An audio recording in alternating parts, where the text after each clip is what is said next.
നമുക്ക് Python automation എങ്ങനെ easy ആക്കും എന്നുള്ളത് നമുക്ക് നോക്കാം. ഓട്ടോമേഷൻ എന്ന് പറയുമ്പം നമുക്ക് ഈ പറഞ്ഞ പോലെ ബോറിംഗ് ആയിട്ടുള്ള ടാസ്കുകൾ നമുക്ക് ഓട്ടോമേറ്റ് ചെയ്യാം. അത് ഇപ്പം ഒരു വെബ്സൈറ്റ് ഓട്ടോമേഷൻ, നമ്മൾ ഓഫീസിലൊക്കെ വർക്ക് ചെയ്യുമ്പോഴും, ഞാനാണെങ്കിലും ഇപ്പോൾ ഓഫീസിലേക്ക് ദിവസവും വരുമ്പം, ആർക്കാണെങ്കിലും ഏത് എംപ്ലോയിക്കാണെങ്കിലും ഒരു ഓഫീസിലേക്ക് വരുമ്പം വന്ന ഉടനെ നമുക്ക് എടുക്കേണ്ട കുറേ വെബ്സൈറ്റുകളുണ്ടാവില്ലേ. നമ്മുടെ ജിമെയിൽ ചെക്ക് ചെയ്യണം.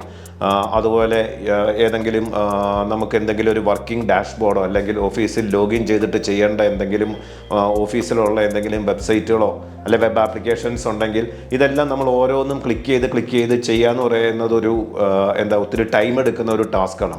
നമുക്ക് ഈ ചെറിയ ടാസ്ക് അല്ല ഈ പറയുന്ന എന്നും ചെയ്യേണ്ട ടാസ്കുകളെ നമുക്ക് ഓട്ടോമേറ്റ് ചെയ്യുന്നത് നമുക്കൊന്ന് സ്ക്രിപ്റ്റ് എഴുതി നോക്കാം. ഇതാണ് പൈത്തൺ വെബ്സൈറ്റ് ഓട്ടോമേഷന്റെ സ്ക്രിപ്റ്റ് ആണ്. ഇവിടെ നമുക്ക് കാണാം 4 ലൈൻ കോഡ് കൊണ്ട് നമുക്ക് വേണ്ട വെബ്സൈറ്റുകൾ നമ്മുടെ കോഡ് റൺ ചെയ്യുമ്പോൾ ഓപ്പൺ ആയി വരുന്നത് കാണാം, ബ്രൗസറിൽ ഓപ്പൺ ആകുന്നത് കാണാം.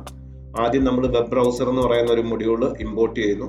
സൈറ്റ്സ് എന്ന് പറയുന്ന ലിസ്റ്റിലേക്ക് നമുക്ക് വേണ്ട വെബ്സൈറ്റുകൾ ആഡ് ചെയ്യുന്നു. ഇപ്പൊ നമ്മൾ 3 എണ്ണം കൊടുത്തിട്ടുണ്ട്, എത്ര എണ്ണം വേണേലും അതുപോലെ ആഡ് ചെയ്യാം. പിന്നെ ഒരു ഫോർ ലൂപ്പിലൂടെ ആ വെബ്സൈറ്റുകൾ ഓപ്പൺ ചെയ്യുന്നു. നമുക്ക് ഈ സ്ക്രിപ്റ്റ് റൺ ചെയ്ത് നോക്കാം.